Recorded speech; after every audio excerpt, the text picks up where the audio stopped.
So it's Tuesday morning. I'm getting my day started. And I've been sitting here looking at stuff and reading stuff. Seems like everybody's liking my useless knowledge tidbits.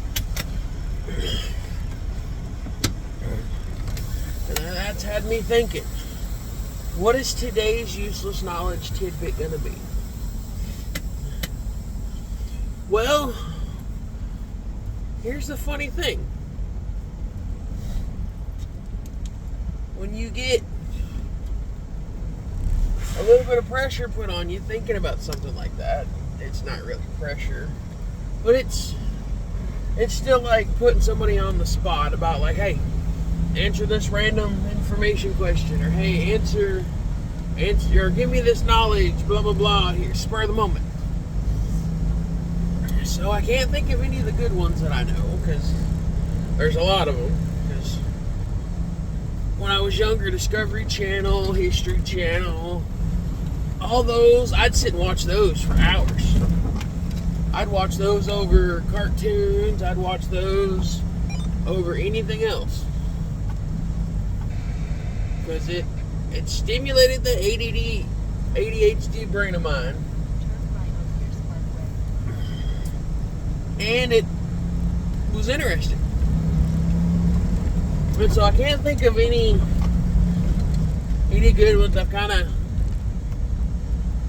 started with a bang with my first couple being the Katana, the A10 Warhog, and WD-40.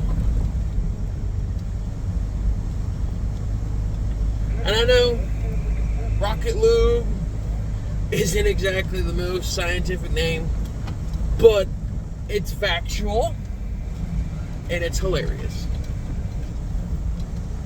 So I think today is just going to be a couple small tidbits ones. Like, has anybody ever heard of the mantis? I can't remember if it's crab or lobster. I want to say it's called the mantis lobster.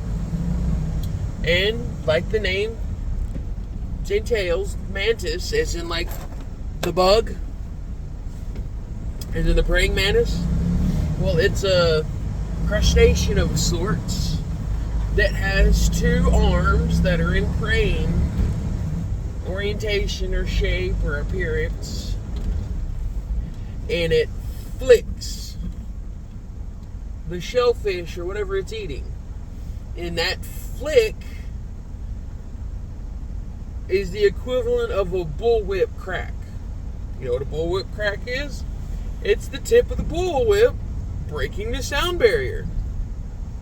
What does this mantis crustacean do? It hits with enough force that it creates small cracks underwater, which are it breaking the sound barrier with its hit. Alright. There's an interesting one for you.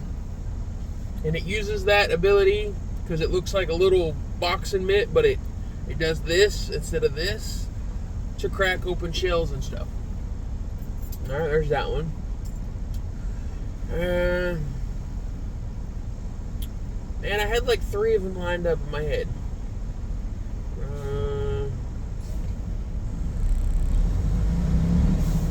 What is another one? Well, let's stay on the topic. We're talking about bullwhips. The best bullwhips in the world are made in Australia out of kangaroo leather. And oddly enough, it's a braid. But it's not a braid in the normal sense, because it's not one big piece of hide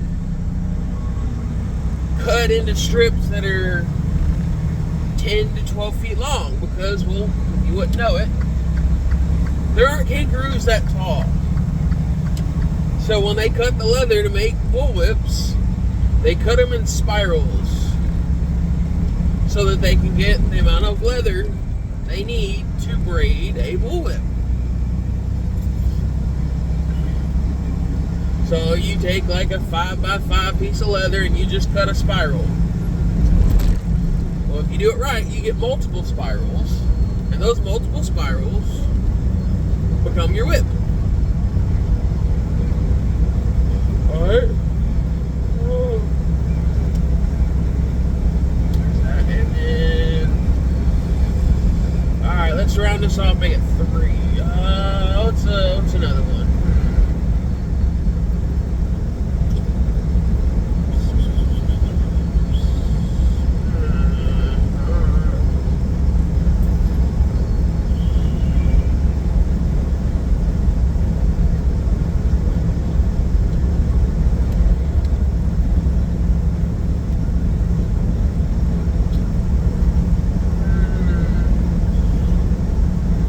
It gets hard when you put yourself on the spot.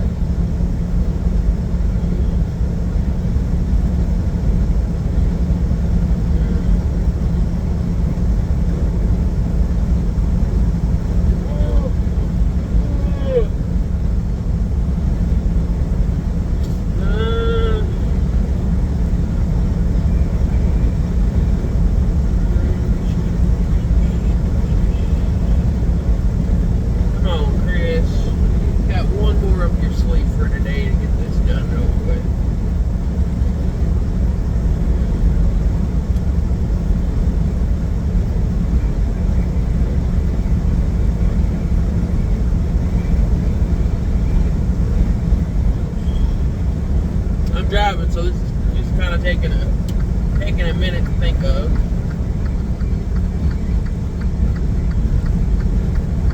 Well, I've got all day. I can come back to it. So, if anybody can tell me this would be nice. Why does James have a second channel? Like yesterday, I saw that he had a second channel and he posted a live from home, but I still see his original channel. Well, his other first channel, like the one he just got to 1,000 subscribers, and I'm like, why does he have 2 now?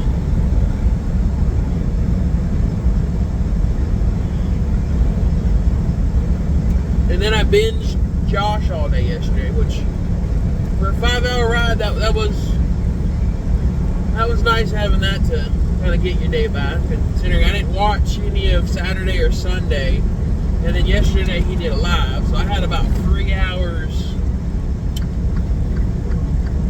of Josh I could listen to, which it helped kill time.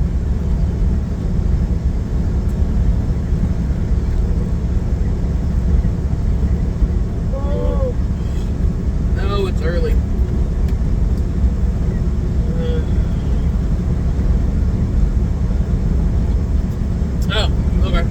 Here's an interesting one for you. We'll go back to the Asian theme with the katana.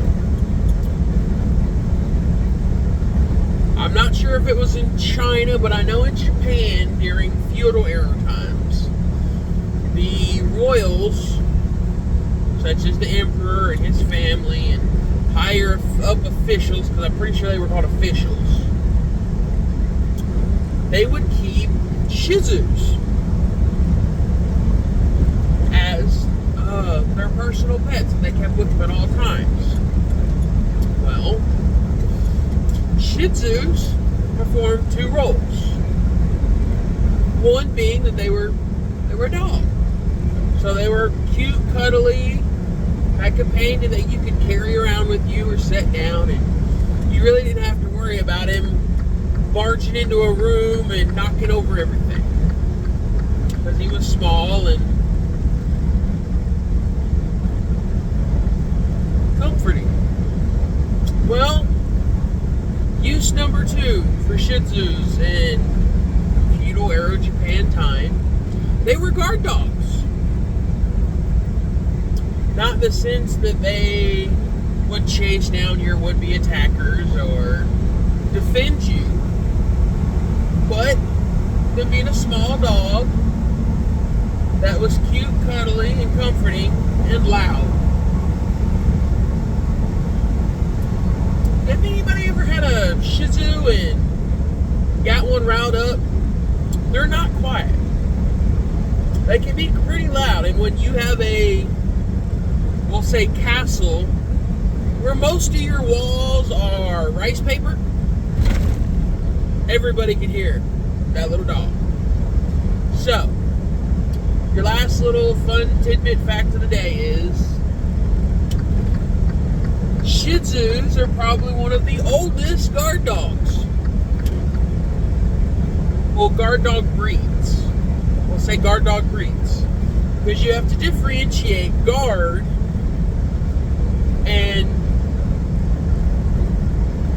we'll use the term protector in the sense that you would expect the dog to attack anybody trying to harm or attack you. So, that we'll use that as a definition of protector. Alright? So there's a difference between protector and guard. So, Shih Tzus are one of the oldest breeds of guard dogs. There's your little fun fact for the day.